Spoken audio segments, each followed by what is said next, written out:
یہاں پہ اتنا صرف عرض کروں گا کہ خود مولا متقیان نے بڑے سے بڑے سورما کو 1 2 یا 3 ضربتوں میں فنار کیا ہے، 3 ضربتوں کے اندر بڑے سے بڑے سورما کو قتل کر دیا۔ یہ واحد جنگ ہے جو اہل سنت نے لکھی ہے کہ مورخین نے فجر سے شروع ہوئی زوال تک جاری رہی، نہیں حضرات میرے ساتھ، اور ہماری روایت کے اندر 70 ضربتوں کی رد و بدل ہوئی ہے، 70 اس نے، اور یہی مولا کے سر میں جو زخم پڑا تھا اسی جنگ خندق کے اندر اس نے سر پہ ضربت ماری تھی جہاں پہ زخم تھا جب ابن ملجم نے ضربت لگائی ہے۔ حضرات اب سوچئے گا، سب کی توجہ میرے ساتھ ہے، اب سوچئے کتنا شجاع ہوگا۔ بڑے بڑے بزرگوں نے لکھا کہا کہ نہیں اس نے اونٹنی کو ڈھال بنا کے مارا تھا، سن رکھا ہوگا نا آپ نے، روایت سب کے ذہن میں ہوگی۔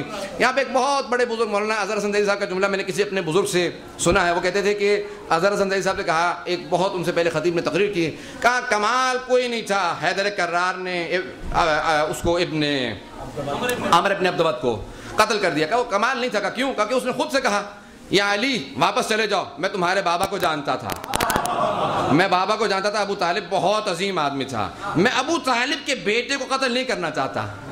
توجہ ہے نا میرے ساتھ، یعنی وہ کافر تھا، عظمت کا قائل تھا، کافر تھا، عظمت کا قائل تھا۔ اب بچہ جملہ انہوں نے پیش کیا، کہا وہ باپ کا جاننے والا تھا، اس کا مطلب ہے بوڑھا تھا۔ توجہ ہے میرے ساتھ، وہ کہتے بوڑھے آدمی کو مارا تو کیا کیا، باپ کے ساتھ کے آدمی تو اسے قتل کر دیا۔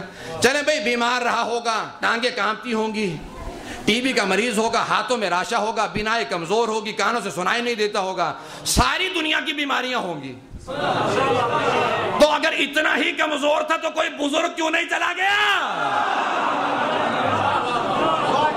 وہ بزرگ مقابلے میں چلا جاتا، میرے ساتھ کا آدمی میں لڑ لوں گا۔ حضرات اتنا تھا پھر بھی حیدر کی ضرورت تھی۔ تاریخ گواہ ہے حیدر کرار کی شجاعت کے اوپر۔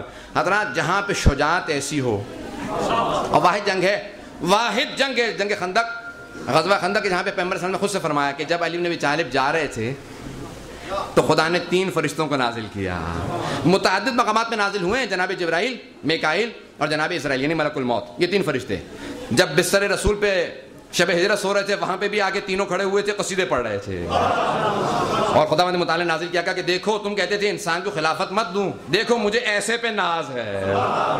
تو جناب جبرائیل کو، جناب میکائیل، جناب اسرائیل کو بھیجا، تینوں بار بار قصیدے پڑھتے تھے، یا علی آپ جیسا کون ہوگا، خدا نے ہمیں آپ کی حفاظت کے لیے بھیجا ہے، جو خدمت میں کھڑے ہوں، پائنتی کی طرف کھڑے ہو کے قصیدے پڑھیں۔ حضرات واحد جنگ ہے جنگ خندق، کہ جس کے لیے ملتا ہے کہ پیغمبر اسلام فرماتے ہیں کہ جب امیر المومنین چلے ہیں، ایک مرتبہ ذوالفقار کو نکالا، پیغمبر اسلام کے اس جانشین برحق کو بڑا غضب تھا ایک بات کا، کیوں؟ اس نے گستاخی کی تھی، پیغمبر کے خیمے پہ نیزہ مارا تھا، پیغمبر نے کہا تھا کون اس حرام زادے کی زبان کو بند کرے گا؟ اگر پیغمبر نے نہ کہا ہوتا میں کبھی نہ کہتا، میں کہوں گا یا رسول خدا کہ آپ نے گالی دی، کا نادان، خبردار، ہم گالیاں نہیں دیا کرتے، ہم حقیقت بیان کرتے ہیں۔ جو نبوت کا دشمن ہو، بڑا مولا کو جلال تھا اس بات کا کہ اس نے پیغمبر کی گستاخی کی ہے۔ ایک مرتبہ ذوالفقار نکالے، پیغمبر فرماتے ہیں واحد جنگ ہے جہاں سامنے جبرائیل چل رہے تھے، دائیں طرف میکائیل تھے، بائیں طرف اسرائیل تھے، جب مولا ضربت چلاتے تھے تو جناب جبرائیل اپنے پر پہ روکتے تھے، کہا آج حیدر کو اتنا جلال ہے زمین کو 2 ٹکڑا کر دے گا۔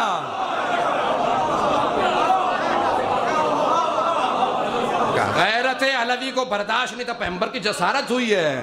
حضرت اتنی محبت کسی اور میں دکھائی ہے کہ میری غیرت کو برداشت نہیں ہے۔ جب چلے ہیں چاروں طرف سے ملائکہ، حضرات اب نہ جانے کس انداز سے جنگ شروع ہوئی، پیغمبر نے ایک جملہ کہا اے صحابہ جو تم میں سے مجھے میرے بھائی علی کی فتح کی خبر دے گا میں اسے جنت کی خبر دوں گا۔ اب انہوں نے کہا مفت میں مل رہی ہے، سارے صحابہ چاروں طرف سے، لیکن ایسی گھمسان کی جنگ تھی، گرد اڑ رہی تھی، منہ میں خاک جا رہی تھی، آنکھوں سے آنسو بہ رہے، بڑا عجیب و غریب ایک ماحول تھا، سب چلے گئے، بس ایک بوڑھے صحابی تھے، کہا میں نہیں جاؤں گا۔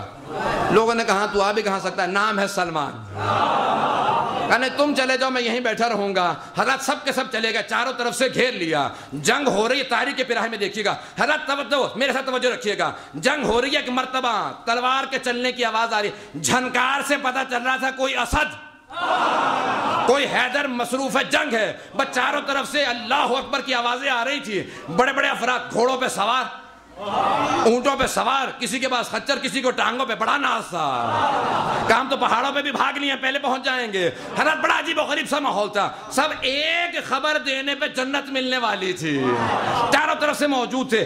آواز آئی اللہ اکبر، سب نے کہا بس علی کو فتح ہوئی. دیکھا علی نے سینے سے اتر کے چہل قدمی شروع کر دی. حضرات یہ ایک ضربت کے متعلق آپ نے سب نے سن رکھی ہے حدیث، میں اس کے متعلق ایک نتیجہ دینا چاہتا ہوں، انشاءاللہ میرا آپ کے لیے ہدیہ ہوگا.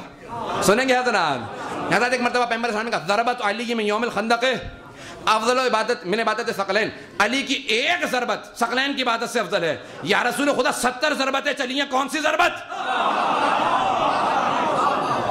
70 ضربتیں چلائی ہیں مولا نے، کون سی ضربت؟ کہا وہ جو چلی ہیں وہ نہیں، وہ جو ایک روکی تھی. کب روکی تھی مولا نے ضربت؟ جب اس نے جسارت کی. مولا نے کہا نہیں، نفس شامل نہیں ہونے دوں گا. سینے سے اترے. خدا نے کہا گیا میرے حبیب یہ ایک ضربت مجھے ساری نیندوں سے، ساری نمازوں سے، یہاں میری رضایت شامل تھی. ایک ضربت ساری عبادتوں سے افضل ہے. کہا کیونکہ اس میں مرضات الہی شامل تھیں. سینوں سے اتر گئے، پھر واپس آئے. کہا کہ اس نے جسارت کی تھی نا مولا کے ساتھ. کہا کہ نہیں، تجھے صرف خالصتاً خدا کے لیے ماروں گا. حضرت ایک مرتبہ سارے کے سارے صحابہ دوڑے، علی جیت گئے. جناب سلمان نے آتے دیکھا، کہا یا رسول خدا علی کی فتح مبارک. کہا سلمان تمہیں جنت مبارک.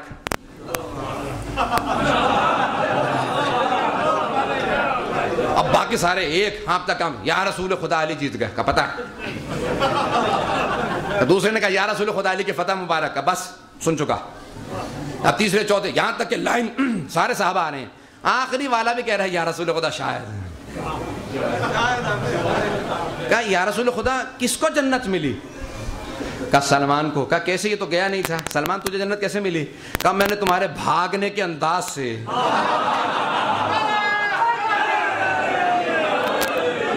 اندازہ لگا دیا تھا یہ فرار والی بھاگ نہیں، یہ کسی فتح کی خوشخبری کی بھاگ ہے. حضرت یہ ہے جناب سلمان کا مزاج.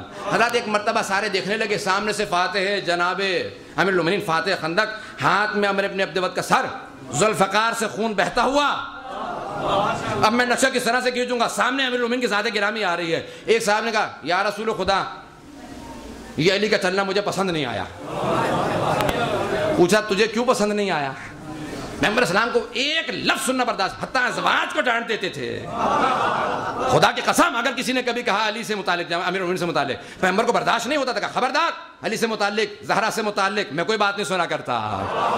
کہا کیا بات ہے تجھے کیوں پسند نہیں آیا؟ کہا یا رسول خدا یہ تکبر کی چال نہیں ہے. کہا نہیں، یہ فاتح کی چال ہے.